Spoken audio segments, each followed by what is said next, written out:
Senhor e muito digno de louvor. Na cidade do nosso Deus, seu santo monte, a alegria de toda a terra.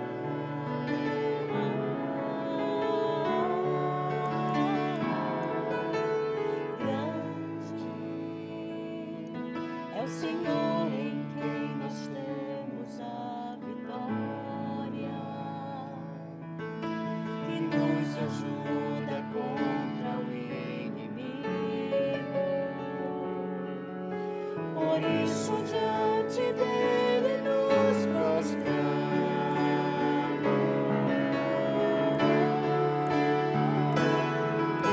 Queremos o teu nome engrandecer e agradecer-te por tua obra em nossas vidas. Confiamos em teu infinito amor, pois só tu és o Deus eterno sobre toda a terra e céu.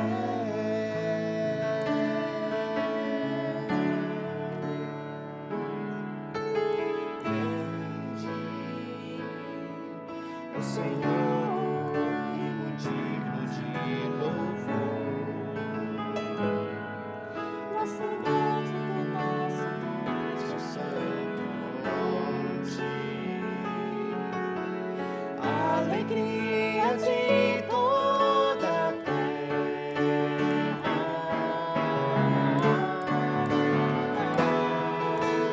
Grande é o Senhor em quem nós temos a vitória, que nos ajuda contra o inimigo. Por isso diante dele nos prostramos.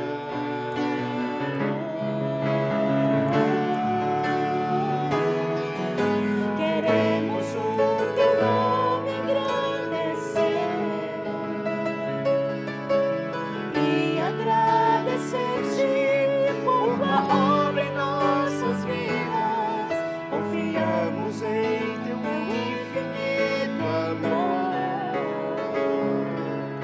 pois só tu és o Deus eterno sobre toda a terra e céu.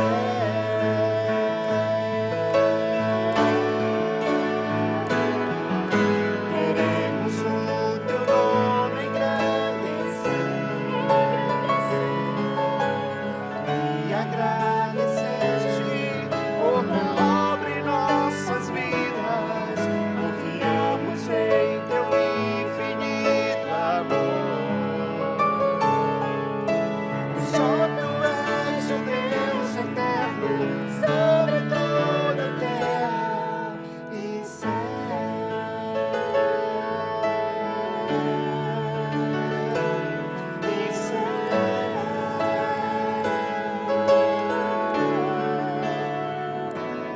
E céu.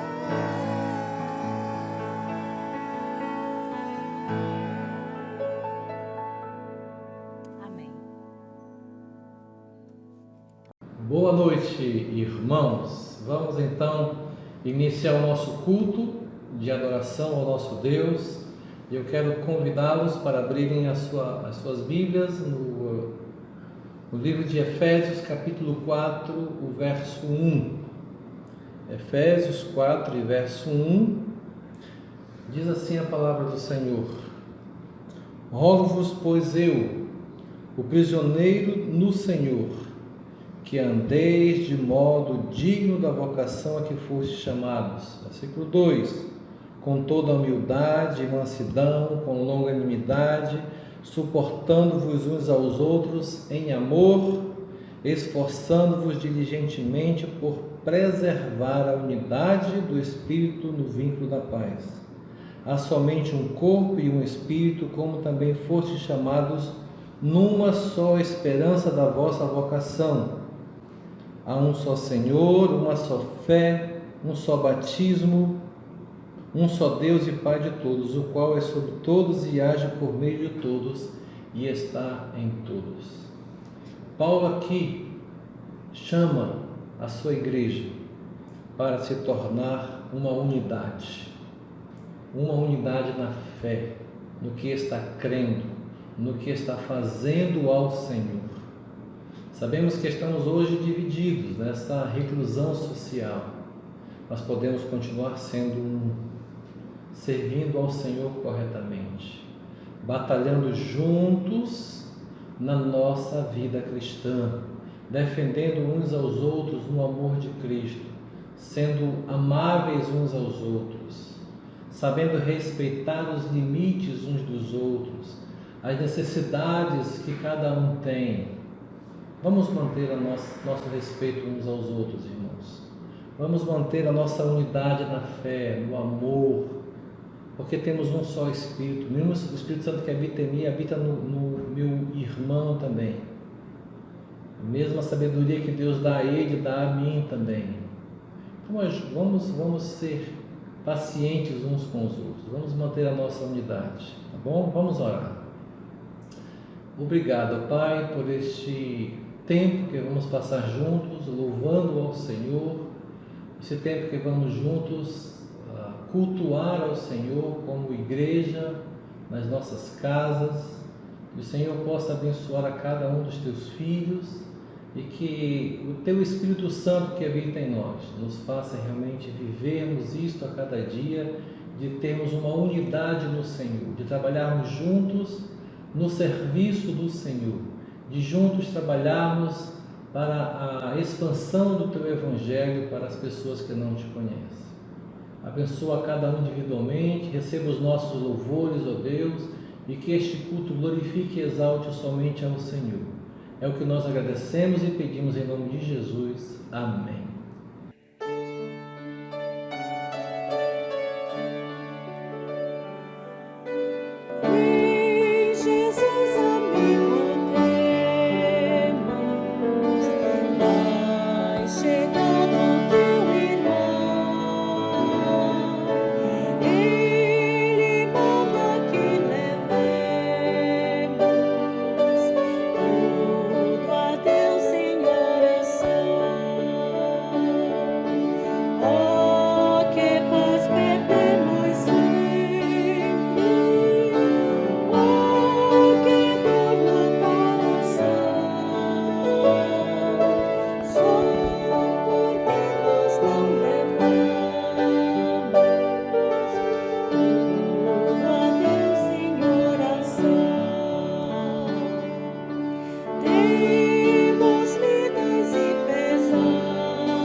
Dando continuidade ao nosso culto depois desse louvor que acabamos de ouvir, Eu quero convidá-lo agora a abrirem as suas Bíblias no livro que estamos estudando. Os irmãos lembram qual é? Filipenses. E da última vez que estivemos juntos, nós estudamos Filipenses capítulo 1. E hoje vamos dando continuidade. Nós paramos no versículo 26. Vamos dar continuidade. Vamos terminar hoje, se Deus quiser, o nosso capítulo 1 de Filipenses. Então abra sua Bíblia, por favor, em Filipenses capítulo 1. Nós iremos ler daqui a pouquinho do versículo 27 até o versículo 30, ok? Mas antes de lermos, eu queria, aqui o nosso texto base, né?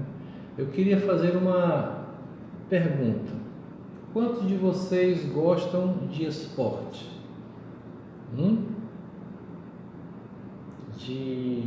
As táticas de esporte, de futebol, de vôlei, de handebol, pensando em um esporte de equipe. Não sei quantos lembram, até um tempo atrás na nossa igreja tinha o irmão Fábio Luiz, ele foi técnico de alguns times aqui em Roraima. Inclusive eu me lembro conversando com ele, ele disse: pastor, eu sou o único técnico brasileiro que é tricampeão estadual seguido. Existem muitos técnicos aí para fora do estado que têm tricampeonatos, mas não seguidos. Ele foi campeão aqui em Roraima 3 anos seguidos, campeão estadual em times diferentes. Então, se perguntássemos para o Fábio Luiz, quais são as técnicas para se ganhar um jogo? Como é que podemos o que podemos fazer para ganhar jogos? Ele daria com certeza 3 fatores importantes. Quais são? Primeiro, uma boa defesa. Segundo, um bom ataque. E o terceiro, uma atitude positiva. Então, quando um time de esporte entra numa competição, ele tem que ter pelo menos essas 3 coisas bem vivas na sua mente: sua estratégia de defesa, sua estratégia de ataque, e estarem com essa atitude positiva que nós vamos ganhar, vamos vencer. No texto que vamos ler agora, em Filipenses capítulo 1, Paulo também cria os mesmos ingredientes naqueles cristãos, nos cristãos de Filipos, que eles teriam vitória sobre os seus oponentes. Lembrando, para nós recapitularmos um pouco aqui, os filipenses eram os convertidos da igreja na cidade de Filipos. Paulo demonstra um amor muito grande por esta igreja. Esta igreja, ela realmente mostra que é uma igreja que tinha uma base. Eles eram maduros espiritualmente, eles eram leais a Paulo, no que Paulo escrevia, eles cumpriam, eles ajudavam financeiramente Paulo, eles oravam por Paulo, eles se juntavam para abençoar a vida de Paulo, mandavam pessoas para ajudar Paulo, mas mesmo assim não era uma igreja perfeita. Por isso, necessitava também de ser exortada. Uma igreja precisava ser aconselhada. E neste caso aqui, os crentes de Filipos, 2 vezes, 2 coisas eles necessitariam para ter uma harmonia perfeita, para ter uma solidez no testemunho deles. Primeiro, eles tinham uma solidez na conduta cristã e uma continuidade na luta deles contra o mal. Então, uma igreja madura, ela tem que ser sólida na sua conduta cristã, na sua base, nos seus ensinamentos, e também uma continuidade no seu crescimento e na luta contra o mal. Não podemos, estamos maduros, vamos parar. Não, a igreja sempre, e Paulo exortou a igreja nesse sentido. Mas o que Paulo falou, pastor, para essa igreja que mexeu com aqueles crentes? Então vamos ler o texto. Vamos lá? O que Paulo escreveu para a igreja então? Primeiro, ele aconselhou uma exortação geral. Ele começa: Vivei acima de tudo por modo digno do Evangelho de Cristo. Aqui uma exortação geral. Olha, vocês, vivei acima de tudo, de um modo digno do Evangelho de Cristo. Depois ele passa então para uma estratégia mais específica. Da parte B do versículo 27, ele vai trazer uma ação defensiva, uma ação ofensiva e uma atitude positiva. O versículo 27, continuando, diz: para que, ou indo ver-vos, ou estando ausente, ouça no tocante a vós outros, que estáis firmes em um só espírito, como uma só alma, lutando juntos pela fé evangélica. Versículo 28. E que em nada estáis intimidados pelos adversários, pois o que é para eles prova evidente da perdição, é para vós outros de salvação, e isto da parte de Deus. E nos versículos 29 e 30, Paulo então traz aqui uma segurança na batalha, uma vitória garantida, uma certeza, uma dupla certeza da sua salvação. Versículos 29 e 30 diz: porque vos foi concedida a graça de padecerdes por Cristo, e não somente de crerdes nele, pois tendes o mesmo combate que vistes em mim, e ainda agora ouvis que é o meu. O que Paulo quis dizer? Já que Paulo havia resolvido a sua vida, já que Paulo havia tomado aquela decisão que nós estudamos na mensagem anterior, de que ele era mais útil na terra, ele seria mais usado por Deus estando na terra, abençoando os crentes, servindo os crentes. Agora ele passa rapidamente o seu interesse principal. Olha, já que eu decidi estar com vocês, o meu alvo agora é o bem-estar de vocês, que vocês sejam cristãos firmes no Senhor. As coisas que estão passando vão passar. Vocês são vitoriosos em Cristo. Então nós vemos aqui que Paulo traz primeiro uma exortação. Neste parágrafo, Paulo deixa a seção introdutória. O que eu quero dizer com isso? Nas suas cartas, Paulo ele começa falando de si, né, a sua introdução, falando algo sobre si, a sua biografia. E depois ele entra numa sessão mais prática, ele vai trazer ensinamentos para o cotidiano da igreja, para o crescimento dela. Isso nos mostra o nível de maturidade da igreja de Filipos. Eles estavam, sem dúvida, bem fundamentados na verdade bíblica. É por isso que Paulo não gastou muito tempo na sua carta com saudações e autobiografia. Ele logo no primeiro capítulo já começou, então, trazendo essas exortações para aquela igreja, para o crescimento dela. E ele começa então no versículo 27, vivei. Aqui Paulo faz alusão às associações anteriores dos cristãos de Filipos. Paulo refere-se a deveres, podemos dizer assim, o dever que alguém como funcionário tem diante do seu serviço. O que alguém que é membro de uma comunidade, como ele deve se comportar?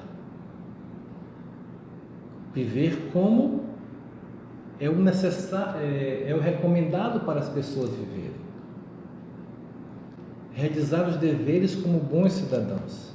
Paulo aqui então fazia uma comparação significativa entre a cidade de Filipos como parte do Império Romano e também uma comparativa de como cristãos, como filhos de Deus, servos do Deus, de como eles deveriam viver diante das situações que eles estavam tendo. Escute,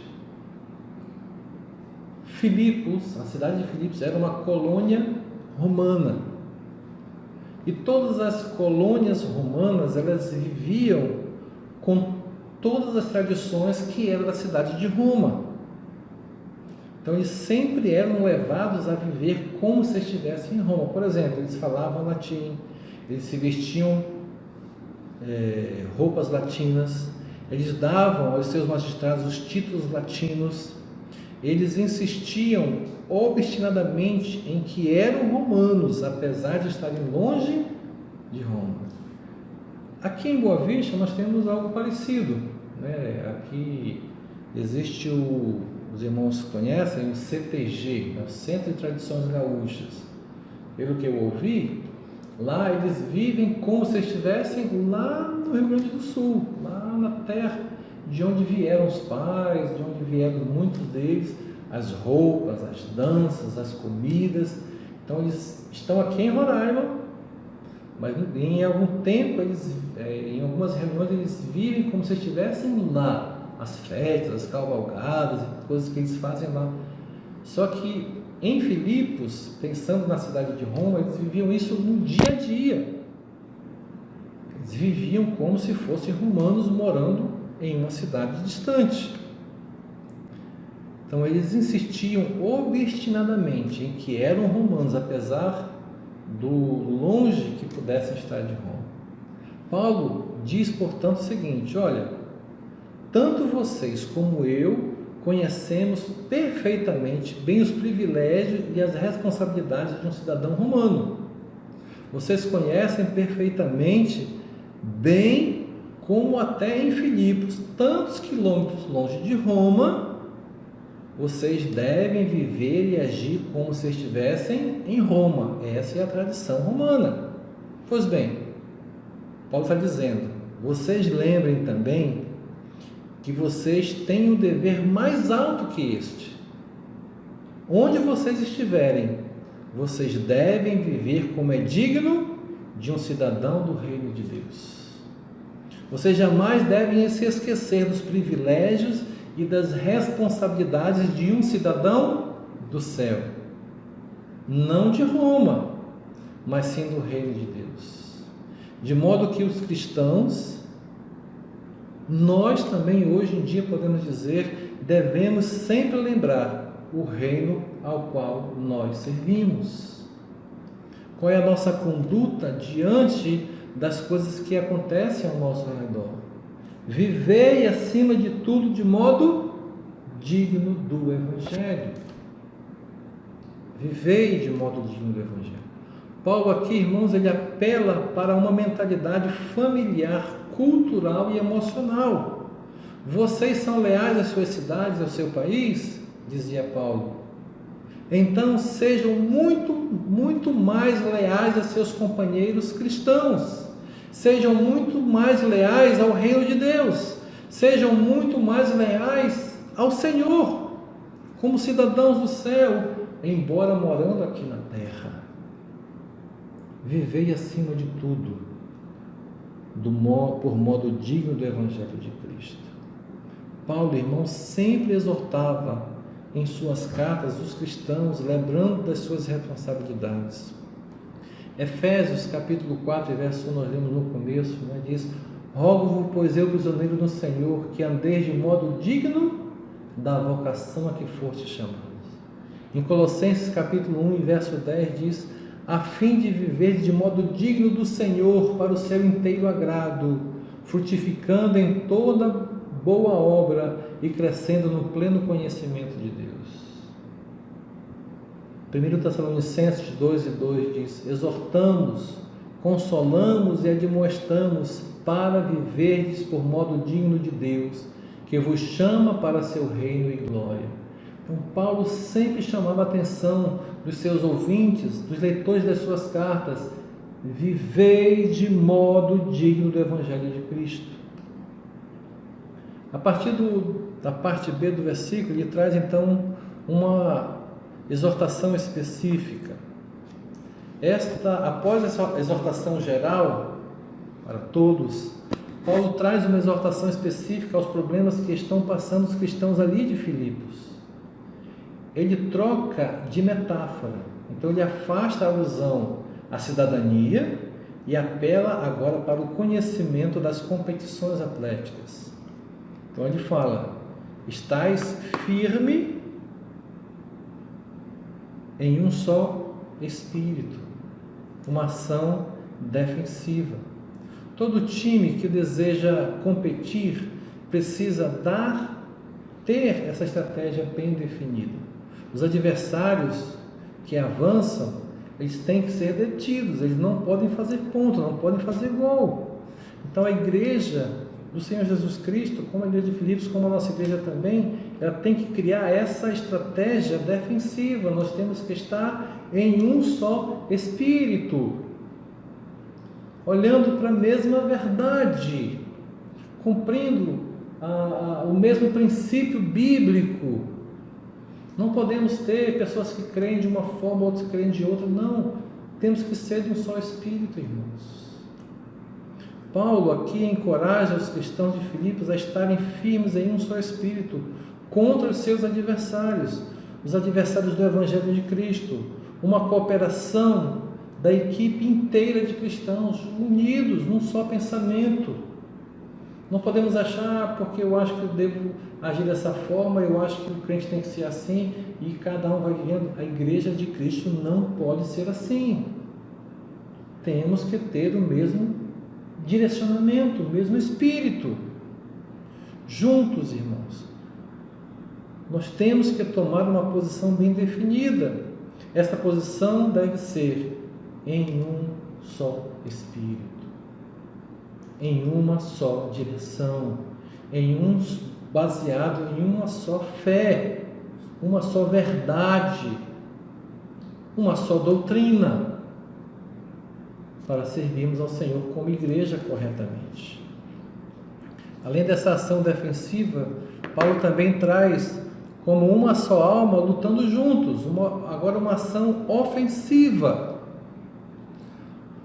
Os filipenses não demoraram em entender a mensagem de Paulo, que para vencer os adversários do cristianismo, eles não apenas tinham que tomar uma posição defensiva, permanecer firmes, mas também precisavam exercer um esforço ofensivo. Eles tinham que lutar por sua fé. Nenhuma equipe atlética pode vencer consistentemente sem uma estratégia ofensiva e defensiva. Paulo fala nesta passagem de lutar como uma só alma. Cada crente em Filipos deveria tomar parte no avanço da causa de Cristo. A Igreja Batista Regular de Boa Vista também. Não podemos ficar perdendo tempo, irmãos, ou ficarmos dependendo de pessoas para seguir a obra do Senhor.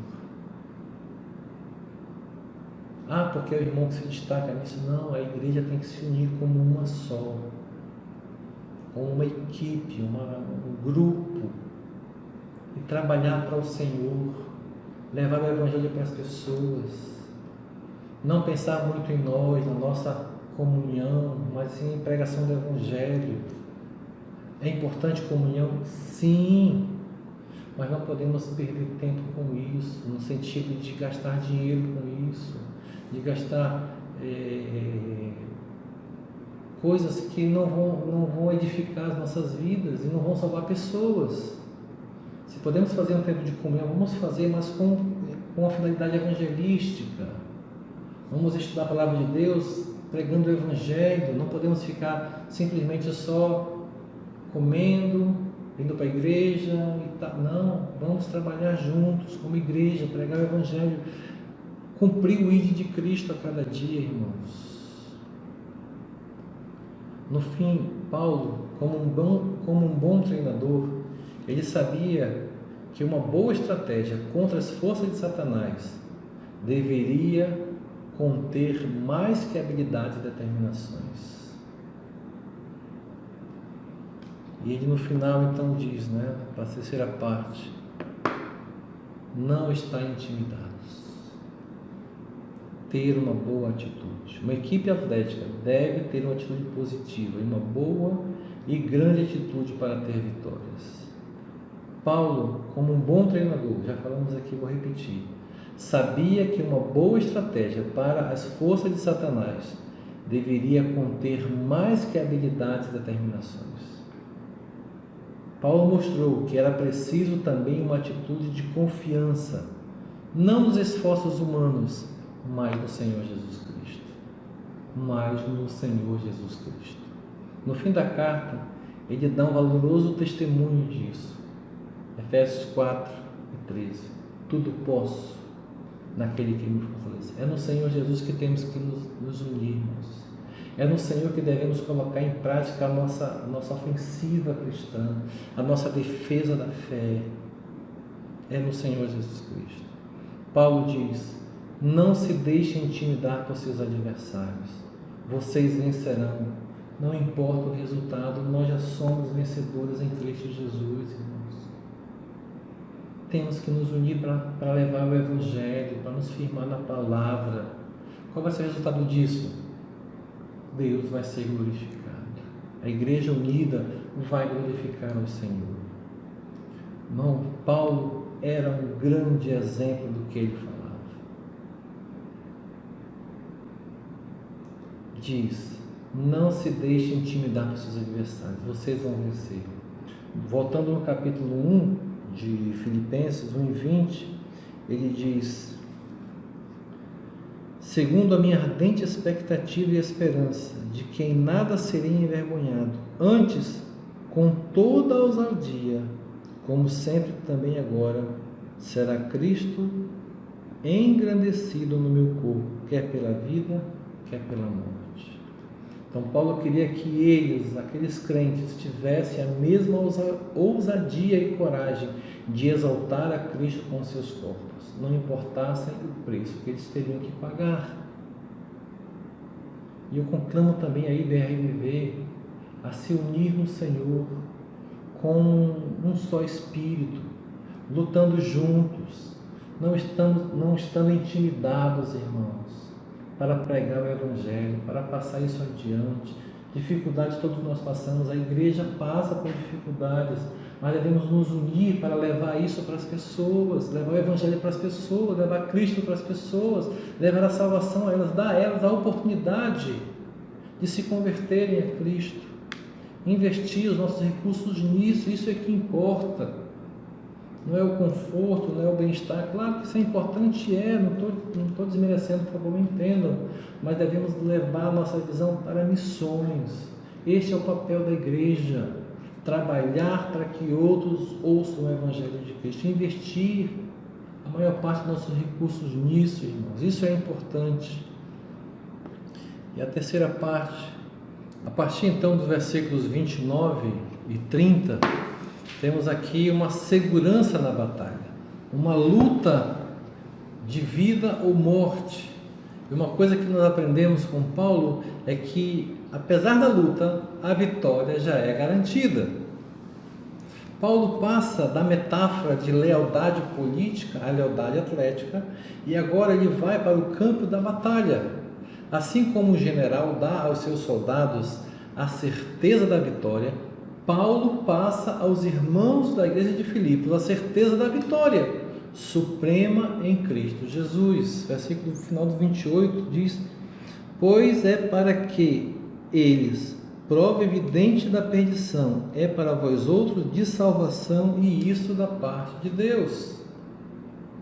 Irmãos, a posição defensiva e ofensiva unida é atitude sem temor. Então ele diz: pois o que? Isso, essa posição defensiva, essa posição defensiva, ofensiva, e essa atitude sem temor, isso é para eles evidência de perdição. E para nós, para vós outros de salvação, isso não é por nossa causa, não. Diz aí, isso da parte de Deus. A salvação é garantida por Deus. É Ele quem nos salva, Ele que providenciou o amor dele para nos salvar, né? Deixou Jesus para ser o nosso Salvador. Paulo conhecia bem a lealdade na mentalidade dos romanos. Lealdade, determinação e ousadia eram marcas do orgulho romano ao imperador e aos seus magistrados. Então Paulo passou aos filipenses essa escolha olha, vocês têm que decidir entre a lealdade a um reino terreno e a lealdade a um reino celestial. Os cidadãos de Filipos não podiam deixar de ver a realidade da dedicação dos cristãos e em morrer por Jesus Cristo. Irmãos, não importa o preço, os cristãos têm a vitória. O Senhor nos dá a vitória. Os inimigos seriam destruídos. Paulo deixa claro que o futuro dos cristãos já está determinado. Eles receberiam a salvação. E isso da parte de Deus. Não é nós que merecemos a salvação, irmãos. É Deus que nos dá. É Ele que garante. Ele que oferece. Basta nós só aceitarmos isso e vivermos essa verdade a cada dia. E essa certeza, ele termina então dizendo que é uma certeza dupla. Não é preciso o crente sofrer perseguições das mãos dos adversários para ter certeza da sua fé. Mas quando o crente sofre por sua fé, isso traz uma dupla confirmação. É um privilégio, versículo 29, porque vos foi concedida a graça de padecerdes por Cristo, e não somente de crerdes nele, crer e padecer. Então é uma dupla certeza, uma dupla confirmação da nossa fé. E no versículo 30, Paulo lembra aos crentes de Filipos sua própria perseguição quando esteve entre os romanos. Diz: pois tendes o mesmo combate que viste em mim, e ainda agora. Lembram lá em Atos capítulo 16, a história de quando Paulo chegou em Filipos e ele foi preso, foi chicoteado e foi preso, ele e o João que estavam lá, Paulo e Silas, estavam presos e estavam orando, e houve um terremoto, e o carcereiro, quando viu a prisão solta, ele quis se matar, e Paulo disse: não faça isso, estamos aqui.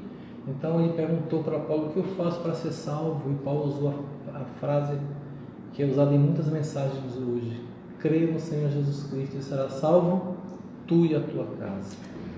E eu, talvez na mente do carcereiro, ao ler isso daqui, sim, eu lembro, Paulo esteve aqui, eu cuidei das feridas dele na minha casa, ele pregou para minha família, todos nós fomos batizados naquela noite.